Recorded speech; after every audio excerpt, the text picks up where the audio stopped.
Me llamo Berta y este año he cumplido 68 años. A finales del año pasado, mi marido, con el que vivía, falleció repentinamente de cáncer. Me encontré mudándome con mi hijo mayor. No, al principio, mi marido y yo vivíamos en la casa unifamiliar donde ahora reside la familia de Ricardo.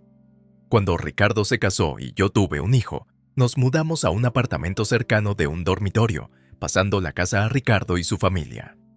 Ricardo había montado su propio negocio, y con unos ingresos inestables y la imposibilidad de pedir un préstamo, mi marido decidió ceder la casa por el bien de su nieto. Cuando entregamos la casa, estaba maravillosamente renovada y parecía nueva. Después, Ricardo fue bendecido con 3 hijos. De vez en cuando jugábamos con nuestros nietos y celebrábamos juntos los cumpleaños en un restaurante cercano, manteniendo una buena relación. Sin embargo, cuando se descubrió que mi marido tenía un cáncer terminal, se preocupó por mi bienestar. Llamó a Ricardo y le pidió que cuidara de mí y que viviéramos juntos cuando él ya no estuviera. Intenté tranquilizar a mi marido, diciéndole que aún estaba sana y podía vivir sola, pero no cedió. Incapaz de desafiar el último deseo de su padre, Ricardo aceptó vivir conmigo. La verdad es que, desde que renunciamos a la casa, no he vuelto a entrar en casa de Ricardo. Dudé en visitarlo, pensando que su mujer, Tamara, podría no apreciarlo. Así que cuando llegué, me encontré con una escena impactante. Intentando no ser una carga, reduje al mínimo mis pertenencias cuando me mudé a casa de Ricardo. La casa era pequeña, de 2 dormitorios, con una habitación en el segundo piso y otra en el primero. Cuando llegué, Ricardo me dijo: «Ah, hoy era el día de la mudanza», haciéndose el despistado. Ricardo siempre ha sido olvidadizo, un rasgo que no cambió ni siquiera en aquel trastorno. Al entrar en la casa, vi zapatos amontonados como una montaña y había un olor extraño. Desde fuera, la casa parecía estar bien, así que me sorprendí sin mostrar mucha preocupación. Ricardo murmuró: «Solo me lo he llevado porque lo ha dicho papá y, sinceramente, aquí no hay sitio», antes de darme la espalda y entrar. Sin más remedio, le seguí en silencio. Vi que el primer piso estaba desordenado y las zonas de estar y comedor estaban llenas de bolsas de la compra y basura. Parecían las casas de los acaparadores que se ven en televisión, y me quedé de piedra. Tamara, la mujer de Ricardo, se levantó del sofá. «Mamá, no tengo camas supletorias, así que haz sitio, por favor», dijo antes de volver a tumbarse. «Estoy cansada del trabajo». Dirige un salón de belleza y, según Ricardo, gana bastante. Cuando miré a Ricardo, me dijo: «Yo también estoy cansado del trabajo. ¿Podrías limpiar un poco la habitación?». Y subió. Cuando empecé a organizar la desordenada habitación, Tamara gritó: «Las cosas del pasillo estorban». Le contesté rápidamente: «Lo siento», y aparté las cosas. Añadió: «No pasa nada si está limpio, pero no tires nada», y volvió al salón. Después de ordenar, estaba agotada. Tamara se asomó y dijo: «¿No vas a ayudar con la cena?». Me sobresalté. Me levanté de un salto. Me di cuenta de que ya era la hora de cenar y me apresuré a ir a la cocina. Cuando entré, la cocina estaba hecha un desastre, pero Tamara parecía imperturbable, friendo un montón de carne. Cuando le pregunté si podía ayudar, señaló los platos y dijo: «Puedes fregar los platos». Pensé que pedirías comida a domicilio para ocasiones como esta, sonando bastante disgustada. Por un momento, me pregunté cuáles eran las normas en esta casa. Sin embargo, respondí con una sonrisa: «Lo siento, hoy no he estado muy atenta. Pero, ¿qué tal si mañana pedimos comida a domicilio?». Esto pareció mejorar un poco su humor, ya que respondió con una leve sonrisa: «Sí, hagámoslo». Tratando de ser comprensiva, pensé en lo desordenada que estaba la casa con 3 niños y Tamara trabajando como encargada de un salón de belleza. La cena de esa noche fue un montón de carne y pan, sin verduras ni sopa. Curiosamente, a pesar de vivir en una casa tan desordenada, Tamara era muy exigente con la ropa. Insistía en lavar todo lo que se ponía una vez y era estricta con sus hijos para que no ensuciaran su ropa. Todos los miembros de nuestra familia van siempre bien vestidos por fuera, así que hasta ahora no nos habíamos dado cuenta del estado de la casa. Al día siguiente empecé a limpiar diligentemente. Por supuesto, las cosas que no podía determinar si eran basura o no, las ponía ordenadamente en fila y hacía que Tamara las revisara cuando volvía del trabajo. Con la enorme cantidad de basura, le pedía confirmación casi todos los días, y ella empezó a sonar desdeñosa, diciendo a menudo, «No pasa nada, tíralo». Yo no quería tocar las pertenencias de los demás, pero el desorden era demasiado. Además, originalmente era la casa en la que vivía, así que ver la habitación en ese estado me entristecía. Al cabo de un mes, por fin terminé de ordenar la basura y la casa empezó a tener un aspecto decente. Los nietos expresaron con alegría que parecía una casa de la televisión y se revolcaron por la alfombra. También abandonaron la costumbre de tirar por ahí bocadillos a medio comer. Ricardo y Tamara no me lo agradecieron especialmente, pero como yo tomé la iniciativa, no me molestó.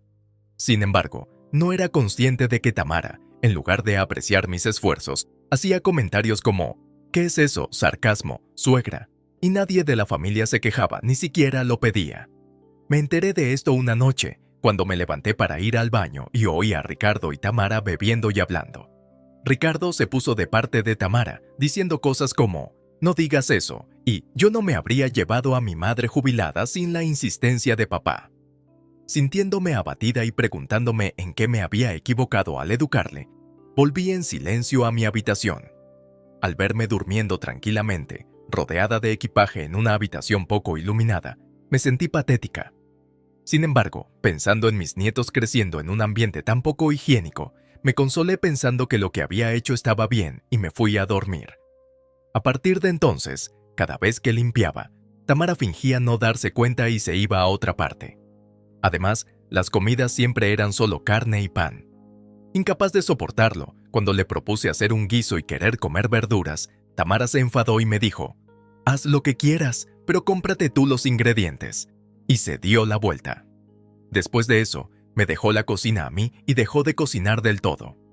Los nietos, posiblemente faltos de vitaminas, parecían mejorar de complexión y comían con entusiasmo frutas y verduras. Como querían mucho a la persona que les servía la comida, empezaron a mostrarse cariñosos conmigo, haciéndome peticiones como, «Abuela, ponle un huevo frito al curry». Un día que Tamara salió hasta tarde, un nieto se metió en mi cama para dormir conmigo.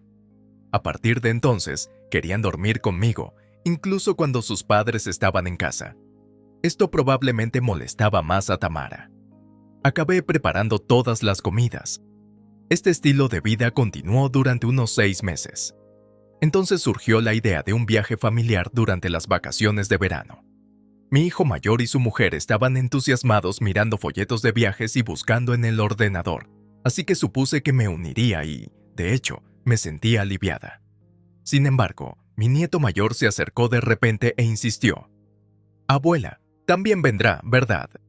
A pesar de las reticencias de los padres, accedieron ya que el niño se mostraba inflexible. Tamara, claramente disgustada, me encargó que preparara las cajas del desayuno y lavara la ropa, recalcando que era lo menos que podía hacer ya que me habían invitado. El viaje implicaba desplazamientos, pero al ser mayor, necesitaba con frecuencia ir al baño, lo que irritaba visiblemente a Ricardo y Tamara. El nieto que había insistido en acompañarles empezó a apurar el viaje cuando Ricardo reprendió al niño diciéndole que era culpa suya. El niño empezó a llorar a gritos. El curioso ambiente empeoró con Tamara murmurando quejas y yo temiendo el atasco. Al llegar al parque de atracciones, me distancié diciendo, «Estaré en la cafetería, que os divirtáis todos». Cuando un niño se animó y corrió a las atracciones, Tamara volvió para recordarme explícitamente que pagara mis propios gastos. El parque de atracciones no parecía un lugar para ancianos, y el café empezó a llenarse. Sintiéndome culpable, salí y me senté sin pensar en un banco. Aunque me había puesto un sombrero por precaución, el sol de pleno verano era inclemente. Sin darme cuenta, me encontraba en la sala médica del parque de atracciones. Oí cómo mi hijo mayor y su mujer eran regañados por alguien que parecía médico. ¿Cómo se puede dejar así sola a una persona mayor? Parece que tuve un leve golpe de calor.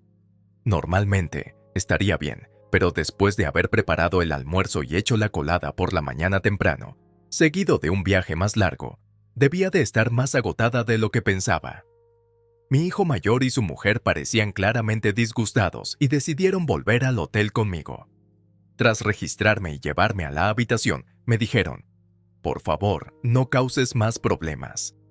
Mareada, me tumbé en la tranquila habitación y empecé a reflexionar sobre lo que estaba haciendo con mi vida. Siempre había estado demasiado ocupada con las tareas domésticas y el cuidado de mis nietos para tener esos pensamientos. Estaba claro que estas vacaciones no se habían planeado pensando en mi bienestar. A pesar de haberme obligado a preparar comidas y hacer la colada a primera hora de la mañana, no mostraron ninguna preocupación por mi salud cuando caí enferma. Miré al techo y pensé: si envejeciera y cayera enferma, probablemente me dejarían desatendida así. Incluso ahora, cuando me ocupo de la casa, me tratan como una carga. Me di cuenta de que había albergado esperanzas en el sombrero para el sol que había llevado con tanto amor y dolor, pero esas esperanzas estaban fuera de lugar. Decidí que debía prepararme para lo peor y me dormí. Sobre las 6, oí la voz de mi nieto: «Abuela, ¿estás bien?». Tamara me miró con preocupación.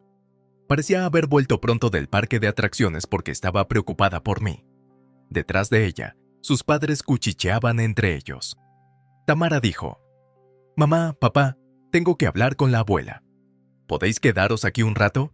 Como en el hotel hay zonas de juego, se ha llevado a los más pequeños». Cuando se fueron, Tamara espetó: «Deberías saberlo. ¿No es un lujo que alguien como tú esté de vacaciones? Deberías irte a casa a limpiar, ya que se te da tan bien». El viaje estaba previsto para 2 días más, incluido el parque de atracciones y la visita a exposiciones de arte y museos, en los que yo pensaba que podría participar. Respondí: «¿Quieres que vuelva ahora?». A mi inocente pregunta, mi hijo mayor replicó enfadado: «¿Qué más esperabas? Solo te acogimos por la última voluntad de papá. No creas que puedes aprovecharte de las vacaciones». Aquella afirmación consolidó una vaga resolución que se había ido formando en mi mente. Debería cortar lazos con ellos. Me levanté, recogí mis cosas y pedí en recepción que llamaran a un taxi. Mis nietos se dieron cuenta y se acercaron. Pensé que podría ser nuestro último encuentro, así que les dije: «No me encuentro bien, así que me voy pronto a casa. Pasadlo bien». Parecieron intuir que algo iba mal, pero se limitaron a responder con una sonrisa: «Vale, que os recuperéis pronto». Le di al taxista la dirección de mi casa. Me preguntó: «¿Seguro que quiere ir tan lejos?». Le enseñé mi tarjeta Platinum y le pregunté si podía pagar con ella. Me dio las gracias y me llevó a casa, asegurándose tranquilamente de que estuviera cómoda. Una vez en casa, empecé a limpiar. Decidí volver a mi antiguo piso, que estaba en alquiler, pero, afortunadamente, seguía libre. Al día siguiente, después de empaquetar mis pertenencias, salí de casa de mi hijo y llamé a una agente inmobiliaria. Le dije: «Quiero vender esa casa». Una semana después, mi hijo estaba furioso por teléfono tras un desacuerdo con la agente inmobiliaria que vino a evaluar la casa. Fui a su casa y le dije tranquilamente: «He decidido cortar lazos con vosotros, así que también he decidido vender esta casa». Al fin y al cabo, la clave de la limpieza es deshacerse de las cosas innecesarias.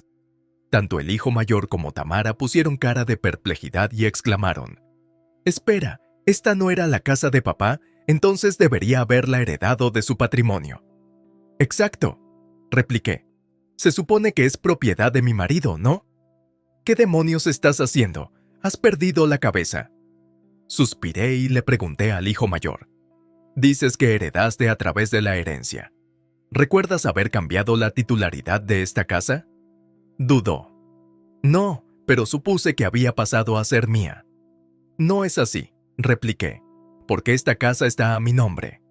Los dos pusieron cara de desconcierto y preguntaron: «¿Qué quieres decir?». «A eso me refiero», les dije. «Además, prepárense porque voy a parar la financiación de su empresa». «¿Financiación? ¿De qué estás hablando?», dijo mi hijo. Siempre supe que mi hijo era olvidadizo, pero esto era realmente asombroso. Continué: «Ricardo, ¿no te acuerdas? Todos los meses he estado transfiriendo dinero a tu cuenta bancaria. Era bajo el acuerdo de que lo utilizaras para gastos del negocio». Ricardo, poniéndose pálido, balbuceó: «He visto ese dinero. creía que lo ganaba Tamara. Tamara también se escandalizó y le espetó a Ricardo. No eras tú quien lo ganaba. Cuando Ricardo y Tamara se casaron, él no tenía suficiente capital, así que, como le tenía cariño a mi nieto, decidí aportarle financiación. Como probablemente se consideraría una herencia si estuviera a nombre de un particular, creé una sociedad de gestión de activos personales para hacer la inversión. Creo que se lo expliqué bien a Ricardo. Sin embargo, como empezó su negocio más o menos cuando se casó, con el paso del tiempo debió confundirlo con los ingresos de Tamara. Casualmente, el nombre de la empresa sonaba parecido al del salón de belleza de Tamara, lo que probablemente aumentó la confusión. Entonces Ricardo exclamó de repente: «Espera, ¿hubo inversiones incluso después de que papá falleciera? Entonces no es la empresa de Tamara, ¿no?». Berta respondió: «Te he estado diciendo que yo soy la directora general de esa empresa». Ricardo se quedó de piedra, mirándome como si me acabaran de pegar un tiro. Tamara estaba igualmente estupefacta. Berta dijo: «Guardé silencio porque no quería manchar la reputación de su padre, pero el que tenía bienes era yo. Heredé sus bienes cuando fallecieron. Esta herencia se consideró propiedad personal, por lo que no pasó a ser propiedad conjunta con mi marido». Ricardo exclamó: «Espera, ¿qué? Espera». Ricardo continuó: «¿No era algo que tenía papá?». Berta replicó: «Como te he dicho en repetidas ocasiones, tu padre casi no tenía herencia. Es natural suponer que uno heredaría de su padre, así que la confusión de Ricardo y Tamara era comprensible. Sin embargo, pensar que uno heredaría sin ningún procedimiento formal me hace dudar del intelecto de mi hijo. Al principio, la razón por la que Ricardo empezó su negocio fue que le despedían donde quiera que trabajara. Ricardo decía: «Es que no ven mi valía». No sabíamos muy bien cómo ayudarle, pero pensamos que dejarle el camino libre con la herencia no acabaría bien, así que seguimos aportando capital y préstamos. Ricardo pensó erróneamente que eran los ingresos de Tamara y los utilizó para sus gastos y su negocio. Mientras tanto, el negocio del salón de belleza de Tamara no iba bien y casi no tenía ingresos. Sin embargo, ella parecía confiar despreocupadamente en los ingresos percibidos por Ricardo. Ricardo dijo: «Creía que iba a heredar esta casa». Tamara explicó: «Espera, ¿esta casa no estaba a tu nombre?». Tamara continuó: «La reforma estaba terminada, así que pensé que la habías comprado tú». Tamara, escupiendo de rabia, miró con odio a Ricardo. Estaba completamente exasperada con los dos. «A partir de ahora, vosotros dos tendréis que ocuparos de vuestros propios asuntos», declaré, disponiéndome a marcharme. En ese momento, Tamara me agarró con fuerza del hombro. «Suegra», se estremeció, «¿no te preocupas por tus preciosos nietos?». Con frialdad, respondí: «No podemos elegir a nuestros padres. Puede que haya cometido errores criando a mi hijo, pero consentir a su padre tampoco será bueno para mi nieto». Con eso, me marché. Ricardo y Tamara se culpaban amargamente el uno al otro. «La culpa es tuya». «¿Y tú?». Al final, la casa se vendió por falta de fondos operativos. El negocio de Ricardo quebró poco después y la pareja se divorció. Ninguno de los dos quería la custodia, así que me convertí en el tutor de sus hijos. En cuanto a Ricardo y Tamara, desaparecieron y no tengo ni idea de dónde están ni qué hacen. Con la disciplina adecuada, el nieto mayor aprendió a cocinar, el mediano a limpiar y el pequeño a ordenar. Parece que han aprendido que deben valerse por sí mismos. Ahora son capaces de realizar las tareas domésticas con eficacia sin mi intervención, y agradezco haber podido transmitir lecciones esenciales a mis nietos. Además de las tareas domésticas y los estudios, también cuidan de mí.